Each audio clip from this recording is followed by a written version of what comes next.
सुप्रभात। आज की हमारी कहानी का शीर्षक है लोमड़ी तथा बकरी। एक बार एक लोमड़ी भोजन की तलाश में एक गांव में घूम रही थी।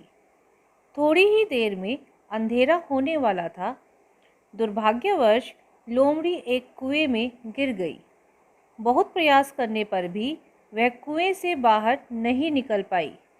थक कर वह नीचे बैठ गई और सुबह होने की प्रतीक्षा करने लगी। अगली सुबह कुएं के पास से एक बकरी निकली। बकरी ने कुएं में झांक कर देखा तो उसे कुएं के अंदर लोमड़ी दिखाई दी। बकरी ने आश्चर्य से पूछा, लोमड़ी बहन, तुम कुएं के अंदर क्या कर रही हो?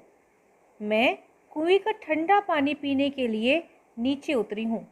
अगर चाहो तो तुम भी नीचे आकर ठंडे पानी का आनंद ले सकती हो। लोमड़ी ने धूर्तता से कहा। परंतु हम कुएं से बाहर कैसे निकलेंगे? बकरी ने बहुत मासूमियत से पूछा। लोमड़ी ने बकरी को दिलासा देते हुए कहा, बाहर निकलना बहुत आसान है। मैं तुम्हारी मदद करूंगी, तुम चिंता मत करो।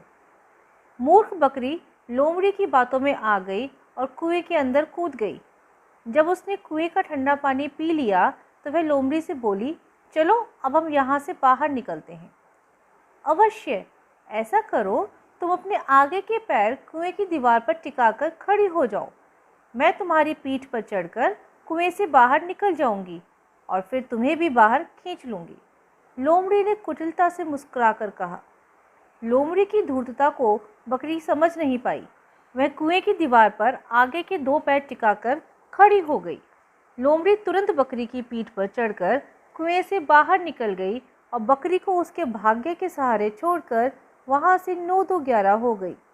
अब बकरी के पास अपनी मूर्खता पर पछताने के सिवाय कोई और चारा नहीं था। इस कहानी से हमें यह शिक्षा मिलती है कि किसी अपरिचित व्यक्ति का विश्वास कभी नहीं करना चाहिए और उसकी बातों में आके कोई भी ऐसा कार्य नहीं करना चाहिए जिसके लिए हमें बाद में पछताना पड़े। धन्यवाद।